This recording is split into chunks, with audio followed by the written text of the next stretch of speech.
Hello guys and welcome back to Excelsior Academy. Myself Dr. Ruby Joshi and today we are going to do something different.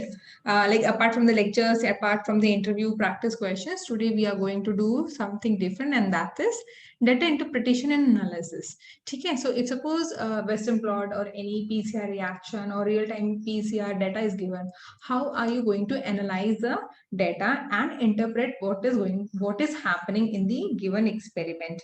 So these are the data interpretation where a few diagrams of the few images of the Western blot is being shared, and the experiment is being conducted, and certain questions are being asked. Okay, so these questions, how to answer them, like connecting with the Western blot data or the PCR data, how to correlate with that and understand what is happening. And this is how you do research or carry out research whenever you join any lab. Okay, so without any further delay, let's do this. So the experiment is for to study the effect of the cholera toxin on the transcription factor CREB. What is CREB? It is your CMP response element binding protein. Okay, so we are going to study the effect of the cholera toxin on the transcription factor CREB. So this is the experiment name. Now, how the experiment is being conducted? So you have taken the cultures of the rat glioma cells and they're treated with the cholera toxin for the time periods as indicated in the figure. So like there is a figure in the Western blot, you can see over there. And please remember that cholera toxin will inhibit the GTPase activity of the GS protein. So ये आपको मालूम है पहले से ही. Now you have taken the nuclear protein extracts were prepared and subject to Western blot analysis. Now, of course, you're studying about the CREB, so आप antibody use करोगे against CREB. So anti-CREB and anti-phospho-CREB antibodies were used. So anti-phospho matlab it is going to target the phosphate group which is being present on the CREB. Okay. Now, the anti-CREB antibody recognizes all the CREB proteins, no matter whether post-translationally modified or not, whereas the anti-phospho-CREB antibody used in this study binds to CREB molecules only if they are phosphorylated on the serine 133. So, this is the Western blot figure, and the time period is given over here. You can see 0 से लेके 48 hours. So, it's a 2 days work, okay, and you can see that the gap duration पहले 3 घंटे में हमने किया है, and then we have gone for the 12 and then the 24 hours study. Okay, so your first question is, this is your phospho-CREB, okay, the antibody used was against the anti-phospho-CREB, where the phosphorylation is happening at the serine 133 position only, and only to those CREB molecules the antibody will bind. Whereas this CREB antibody will bind to all the CREB molecules which are present, with irrespective whether they are phosphorylated or not. Okay. Now, the first question is that how does cholera toxin affect CREB expression and the CREB phosphorylation? Now, look at the image over here. What do you think? What conclusion can you get? Can you see the band in the case of the CREB? So, what is happening? So, here you can say that.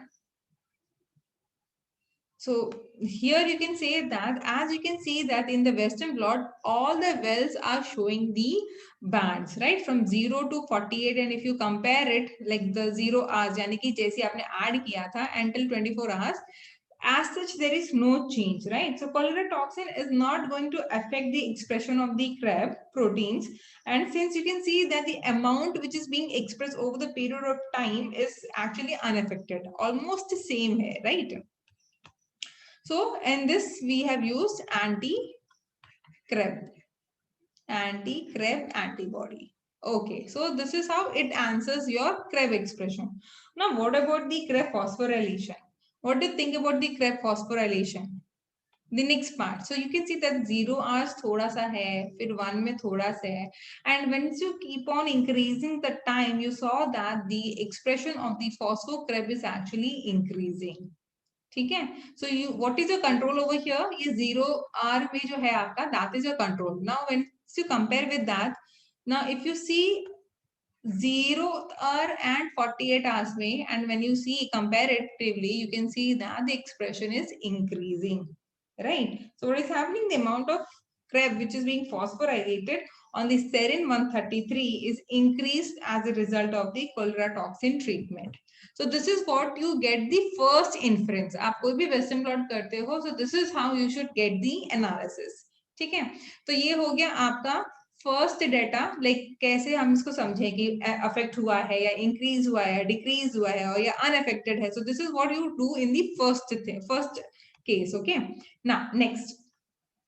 So describe the chain of signaling events that lead to this effect of the cholera-toxin. So now you know about that Krebs is getting increased. That is after phosphorylation, it is getting increased because of the cholera-toxin. So what can be the reason? कैसा आपका signaling events होगा? So we know that the cholera-toxin inhibits the GTPase activity. ये आपको starting से पहले से ही पता है, ठीक है? So we know that cholera-toxin it inhibits your GTPase activity. Okay, so it is given that it inhibits the activity of the alpha subunit of the GS. So if you remember, we have got the beta gamma together, then alpha. So whenever it gets activated, alpha gets dissociated, right? So now I know that cholera-toxin inhibits the GTPase alpha subunit. And what happens because of this, whenever this inhibition is there, your GS protein is present in the GTP bound form. तो release नहीं होगा, right? There won't be any exchange of the GTP with the GDP. So it means what? When it is present in the GTP bound state, it means it is always in the active form. ये हम पहले भी कर चुके हैं in one of the interview series. Now, because of this active form, we know that the next step of the GS is the activation of the adenylate cyclase, because this is in turn going to synthesize the CAMP. Correct. So once you have got the active form of the active form, it is going to continuously activate adenyl cyclase and it is continuously going to produce the CMP. Now, because of this, there will be increase in the CAMP level intracellular. Correct.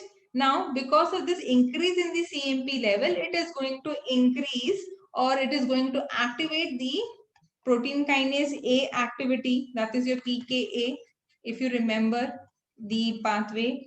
Now we know that PKA has got the two subunits, though regulatory and though catalytic, right? So once it goes and binds to it, what happens? The catalytic subunit of the PKA will go to the nucleus and it is going to phosphorylate your Krebs.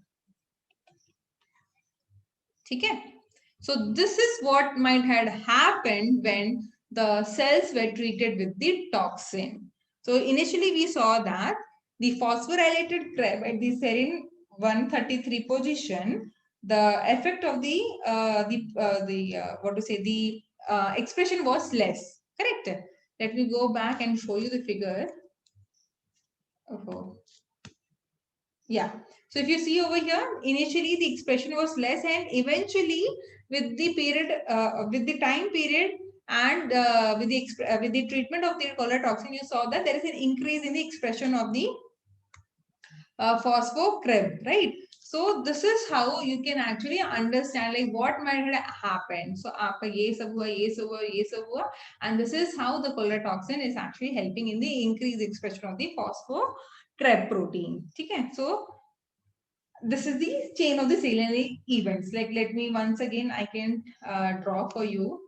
So we know that अगर suppose CTP bind हुआ है, तो CTP is going to keep your GTPase activity inhibit हो गया. So because of this, your GS is always in the active form. Since it is in the active form, it is going to activate adenylate cyclase, which in turn is going to produce large quantities of CAMP. Now, increased level of CAMP is going to activate your PKA. PKA has got the two subunits, regulatory and the catalytic. So once CAMP binds to PKA, the catalytic subunit goes inside the nucleus and there it is going to phosphorylate the Krebs. Okay. So this is how the CT is affecting in the increased expression of your Krebs. So this answers your second question. Okay. I hope you got it. Now, does phosphorylation affect the nuclear localization of Krebs? What do you think, guys?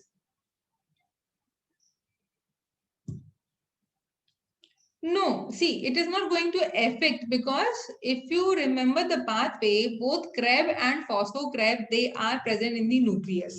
So, unka location already nucleus hai. So, it is not going to affect whether it is phosphorylated or non-phosphorylated.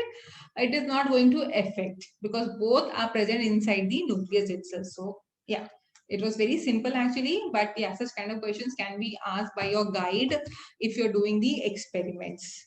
Okay. So yes, guys, I hope this made you to think and help in understanding the Western blot data, like how to understand and all. Okay, and if suppose such questions are being asked, like आपको कैसे, like how to answer, like कोई cell signaling हो रहा है, like recently one of the students had asked me like how to prove that cell signaling is happening inside a cell. So this can be the answer. You can actually answer the same thing if you can treat with certain toxin or certain inhibitor, and you can check for the expression, then you can say, you can talk about the cell signaling is happening inside the cell. Okay, so I hope this was clear and interesting for you guys. If you have such data and not able to interpret, please let me know so that we can discuss on that. So I hope you like the video. Thank you for watching. Share and subscribe if you haven't. Take care, guys.